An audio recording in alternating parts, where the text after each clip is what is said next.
Mesdames et messieurs, bonsoir et bienvenue dans cette grande édition du 24 novembre 2022 dont voici les principaux titres.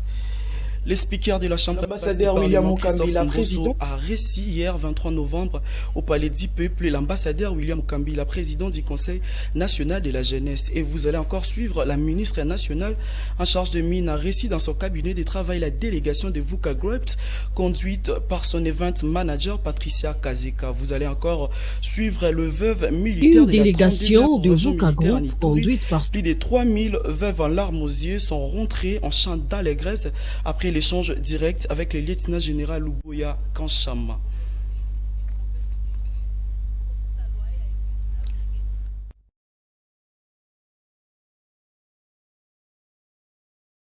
Échange, les rapports post-événementiels.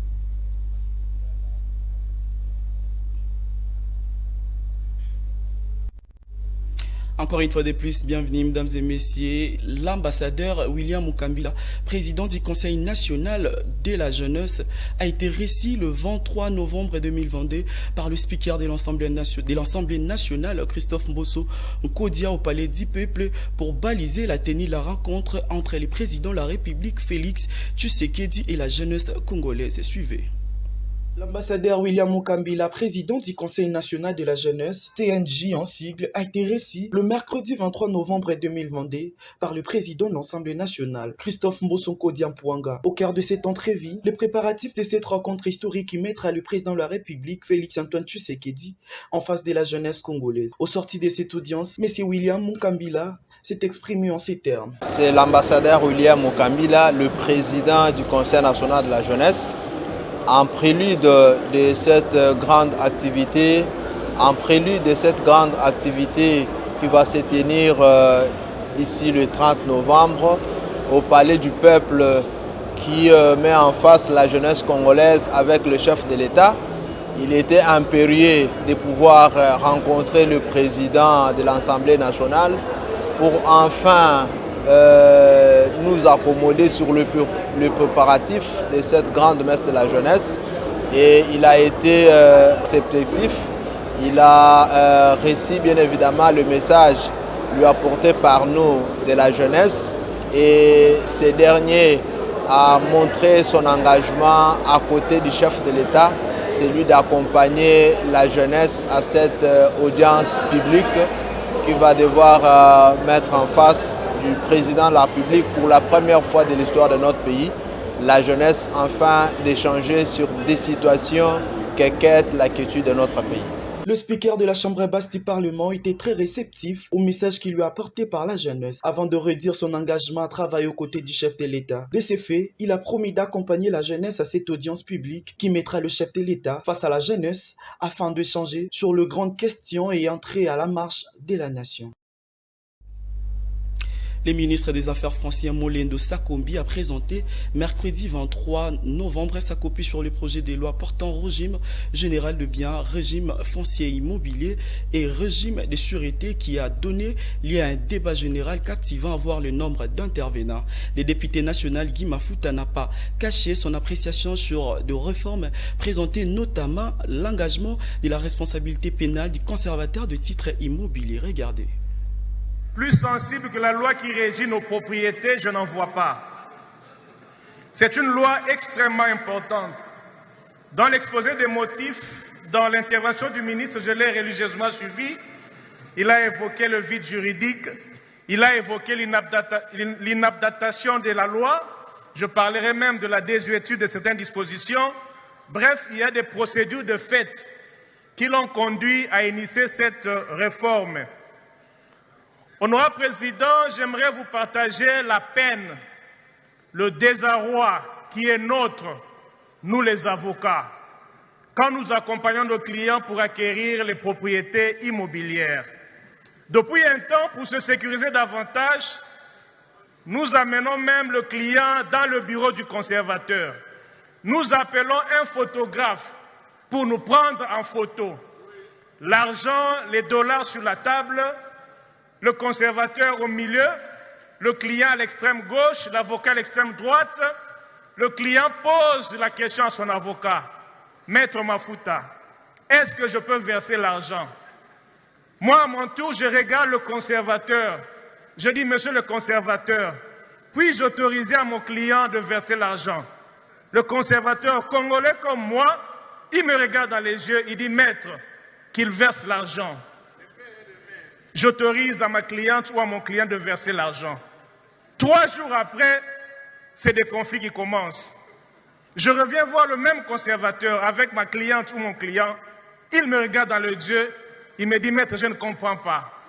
C'est pour décrire un peu le climat de conflit, l'incertitude, l'insécurité juridique qui entoure la question de la propriété immobilière.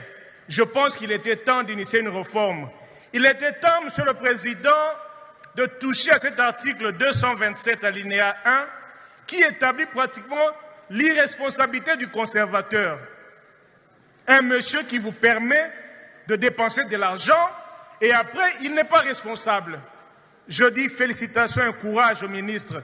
Comme le collègue Mbaou, cette réforme nous laisse sous un effet, une soif non étanchée. Il faudra aller plus loin. Et dans les commissions, nous allons renforcer cela. Et puis le Premier ministre Jean-Michel Samalou Kondé a réuni plusieurs ministres de tous les acteurs, membres du comité multisectoriel de riposte contre la Covid-19 pour évaluer la hausse des cas de la 6e vague de la Covid-19. Le ministre de la Santé publique, le docteur Jean-Jacques Mbungani, nous fait le point de cette réunion. Reportage. La réunion de ce jour s'est tenue autour du Premier ministre, réunissant plusieurs ministres et tous les acteurs membres du comité multisectoriel de riposte contre la Covid-19. Cette réunion a tout son sens au regard des chiffres qui s'élèvent depuis 4 semaines durant des cas Covid-19 positifs. Il était important d'évaluer la situation. Nous avons remarqué cette hausse des cas, mais à ce jour, nous rassurons la population parce que malgré qu'on a plus ou moins des cas élevés, mais le taux de létalité est faible. C'est-à-dire, c'est une 6e vague de la Covid-19 qui a commencé, mais en réalité, elle est de faible intensité.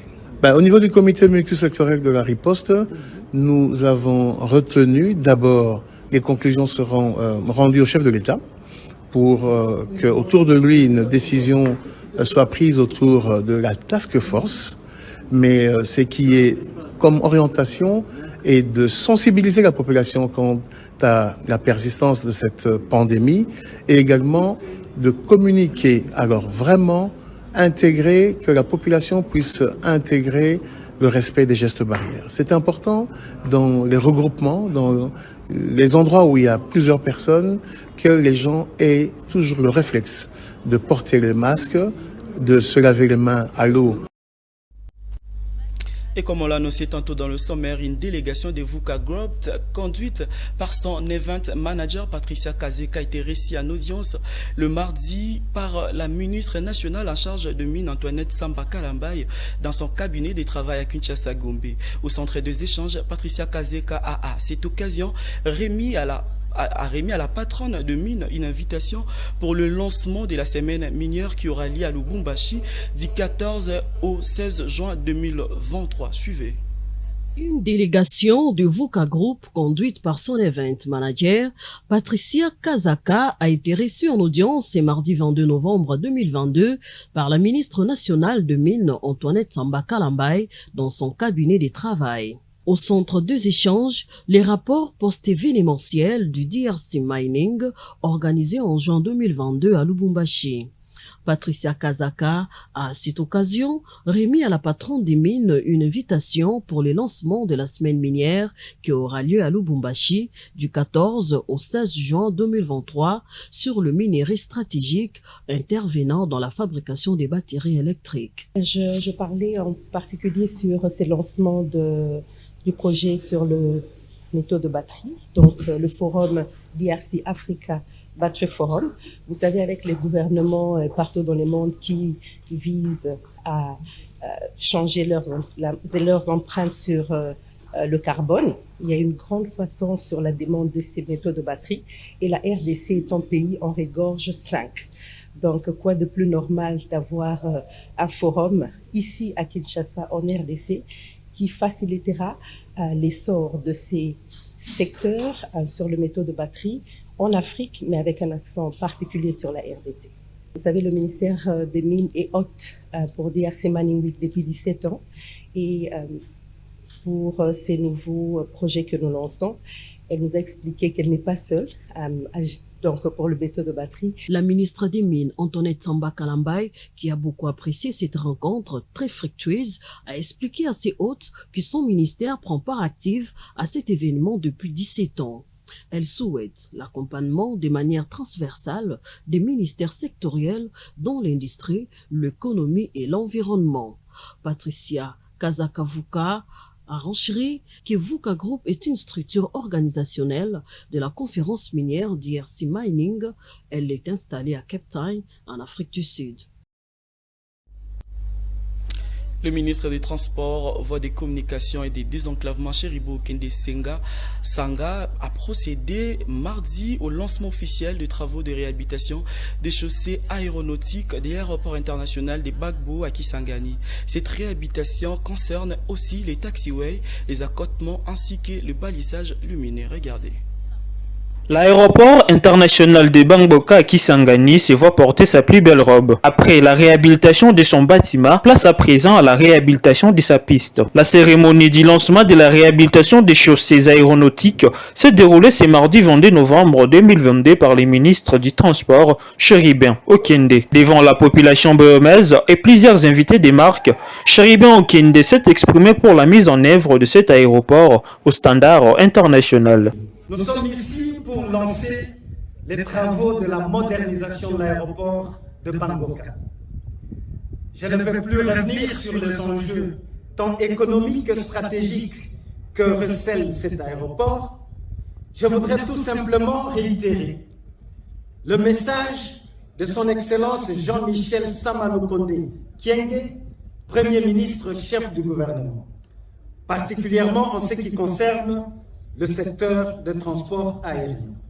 Le Premier ministre, à la suite de son Excellence Monsieur le Président de la République, m'avait instruit de tout mettre en œuvre pour que notre pays respecte les normes internationales de l'aviation civile.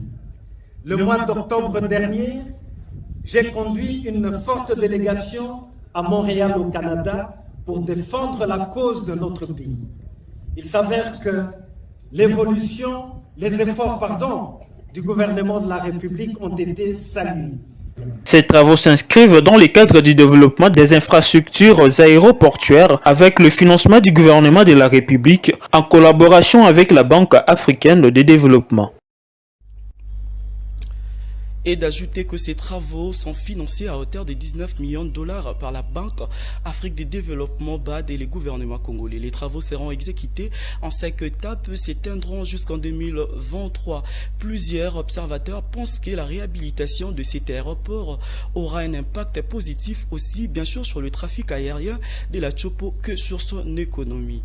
Les veuves militaires de la 32e région militaire à Ituri doivent bénéficier de l'air dit normalement. L'air mari ont servi avec loyauté la nation jusqu'au sacrifice suprême de leur sang dans une tribune d'exécution, dans une tribune d'expression populaire organisée mardi à l'esplanade du gouvernorat. Ces veuves ont soulevé toutes les difficultés liées à leur paiement, une première initiative du genre saluée par ces veuves. Reportage.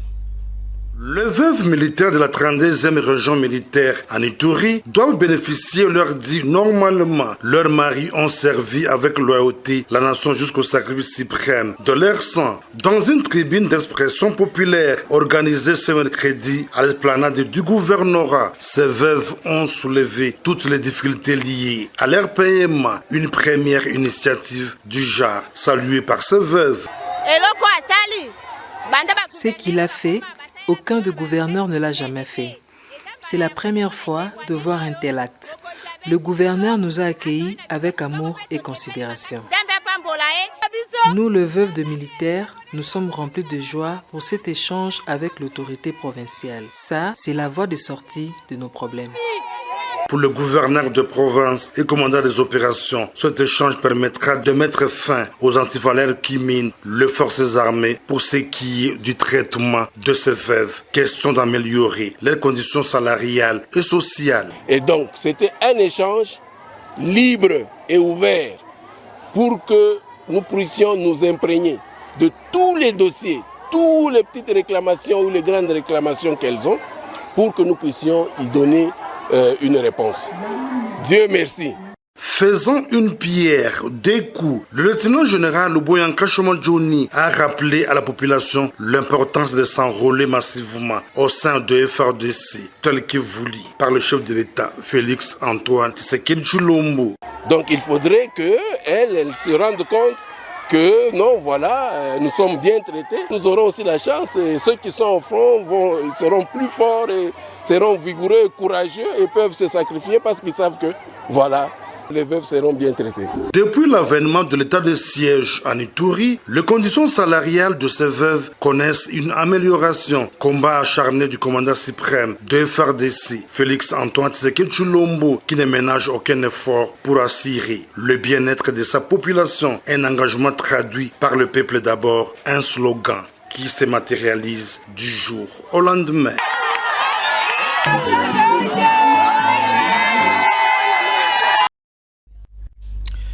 La monnaie congolaise est dépréciée durant une semaine face au dollar américain. Actuellement, au centre-ville de Kinshasa, auprès des échangeurs, monnaie en dollars équivaut à 2100 francs congolais, tandis qu'il faut entre 2130 francs et 2150 francs pour l'achat des dollars. Cette dépréciation du franc congolais entraîne la hausse des prix de biens de première nécessité tels que le riz, la farine de maïs, l'huile végétale, le sucre, le savon et le carburant. Le taux officiel de la Banque centrale du Congo est de 2030 francs pour un dollar, un taux que le cambiste ne respecte pas.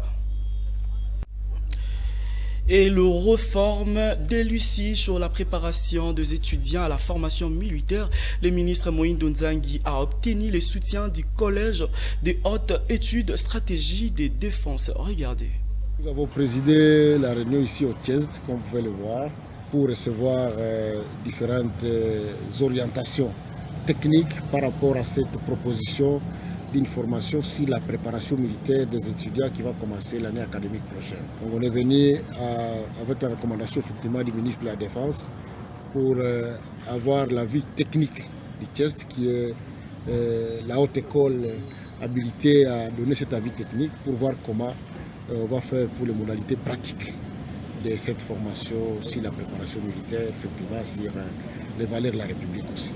Vous venez de suivre son Excellence, Monsieur le ministre de l'Enseignement supérieur universitaire, le CHED, qui est le Collège de hautes études de stratégie et de défense.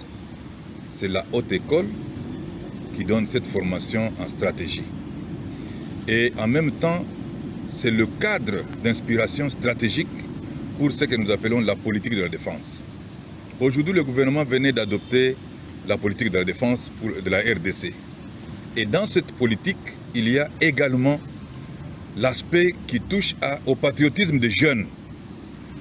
Et ce patriotisme cadre également avec la formation militaire. Aujourd'hui, nos universitaires ont besoin d'avoir quelques éléments de formation militaire pour qu'ils sachent comprendre comment ils peuvent défendre leur pays.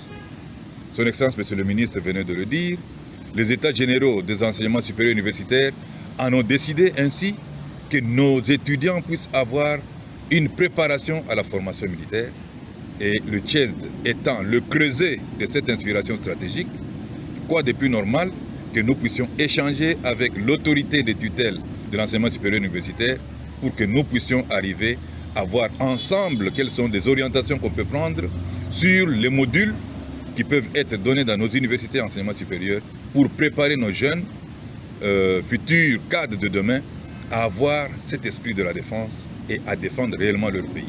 Voilà pourquoi nous avons accueilli la visite de son Excellence, Monsieur le ministre de l'Enseignement supérieur universitaire, et nous sommes prêts à l'accompagner jusqu'au bout. Général-Major Augustin Mamba, merci. Je vous en prie. Et dans le cadre de la lutte contre les antivaleurs dans le milieu universitaire, l'Institut supérieur, l'enseignement supérieur universitaire, l'autorité des tutelles découvre de plus en plus des cas d'enseignants déserteurs payés frauduleusement dans plusieurs établissements détenteurs de titres académiques doutés afin d'associer tous les acteurs à l'assainissement du secteur dans le respect de leur anonymat. Le ministre invite toute personne informée d'une quelconque forme des cas d'antivaleurs de les dénoncer et de les documenter et les dénoncer sur l'adresse email suivante buntotonzangi@gmail.com. Des mesures idoines seront prises pour le cas qui seront confirmés. Le chef de la maison militaire du chef de l'État, Félix Tshisekedi, le lieutenant général Bouabunda Ntumba Franck, a procédé hier à l'inauguration des 6 stations de forage d'eau au centre d'entraînement de Kibomango. Ces stations permettront aux cadres militaires en fonction de consommer l'eau potable et purifiée. Reportage.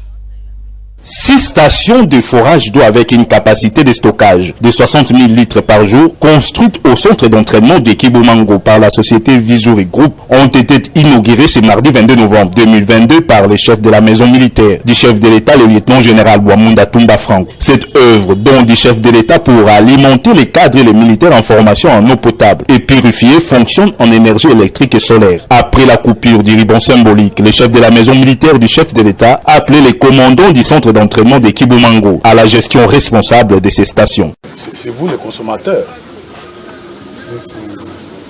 Je vous exhorte à la gestion responsable de cette station. Le directeur général François Berthelot de la société Vizuri Group revient ici sur la particularité de ces stations. Premièrement, on a fait des forages avec des pompes qui sont solaires, qui viennent d'ailleurs d'Europe, j'insiste parce que c'est vraiment des choses puissantes et de très bonne qualité. Avec des panneaux solaires, c'est-à-dire que même en cas de coupure de la SNEL, ou même de faible force du courant, j'allais dire, les panneaux solaires sont toujours là pour compenser ça. Donc on peut toujours extraire de l'eau à tout moment, même s'il n'y a pas d'électricité. La première chose. La deuxième chose, c'est les machines de purification. Après l'étape de Kibomango, le centre d'instruction de Kitona sera bientôt doté en équipement analogue. Ceci pour permettre aux milliers de recrues déjà sur place de suivre la formation dans. Prenons à présent cette information pour boucler complètement cette grande actualité. La jeunesse du Haut-Katanga a manifesté son ras-le-bol face à l'instrumentalisation de la justice vis-à-vis de leur province, qui est devenue une arène politique, estime-t-elle, et appelle tous les Katangais à défendre leurs droits. Reportage. La justice congolaise a touché le fond. Dans cette affaire, les récentes manœuvres du procureur général près la cour d'appel du Haut-Katanga pour empêcher un huissier de justice de constater l'action engagée par la société Octavio et NB Mining contre Ecobank relève d'un déni de justice flagrant. En agissant sous la dictée de l'escroc et de son avocat, Maître Orphée Timbadi, le procureur général, a déshonoré sa robe. Personne n'ignore que Maître Orphée Timbadi est en réalité le frère du gérant de MB Mining. Nous, la jeunesse du Grand Katanga, exprimons notre plus vive indignation face à l'instrumentalisation de la justice congolaise. Notre dégoût est d'autant plus fort que le prétoire katangais est devenu aujourd'hui une arène politique où les règles du jeu sont inspirées par les ennemis du Katanga. Nous refusons de laisser notre province devenir leur vache à lait. En remettant à cause l'autorité de la chose jugée et en érigeant le vol en droit, la justice congolaise vient d'aller un écran plus loin dans la forfaiture. Le scénario de la triste parodie de justice qui conduit à dépouiller un fils du Katanga de sa société a été écrit à Kinshasa. La mise en spectacle de la justice à laquelle se prêtent des magistrats véreux est une honte. Nous, jeunesse du Grand Katanga, nous dénonçons l'activisme politico-judiciaire de M. Peter Kazadi, qui range les Congolais qui défendent leurs droits parmi les opposants politiques. Puisqu'il en est ainsi, nous appelons tous les Katangais à défendre leurs droits. Que tous ceux qui veulent en découdre avec une fille ou un fils du Katanga pour lui arracher ses biens, sachent qu'ils nous trouveront devant eux. Nous, la jeunesse du Grand Katanga, nous dresserons toujours contre tous les manipulateurs, les faux avocats et les corrompus qui vendent leur honneur pour couvrir les agissements des escrocs et des bandits pour s'en prendre aux intérêts des enfants du Katanga. Trop, c'est trop. Le printemps katangais est pour bientôt. À bon attendeur, salut. C'est après cet élément que nous mettions un terme à cette grande édition, mais avant de nous quitter, je rappelle le titre. L'ambassadeur William Mukambila, le speaker de la Chambre basse du Parlement, Christophe Mbossa, a reçu hier, 23 novembre, au Palais du Peuple, l'ambassadeur William Mukambila, président du Conseil national de la jeunesse. A été reçu en audience ce mardi 22 novembre. La ministre nationale en charge de mines a reçu dans son cabinet de travail la délégation de VUCA Group, conduite par son event manager Patricia Kazeka. Le veuve militaire de la 32e région militaire à Nitouri, plus de 3000 veuves en larmes aux yeux sont rentrées en chant d'allégresse après l'échange direct avec le lieutenant général Luboya Kachama. Mesdames et messieurs, ça n'est complètement fini. Merci de nous avoir suivis. Merci à l'équipe rédactionnelle et à l'équipe technique. Quant à moi, je vous dis bonsoir et bonne suite des programmes sur Ambe TV.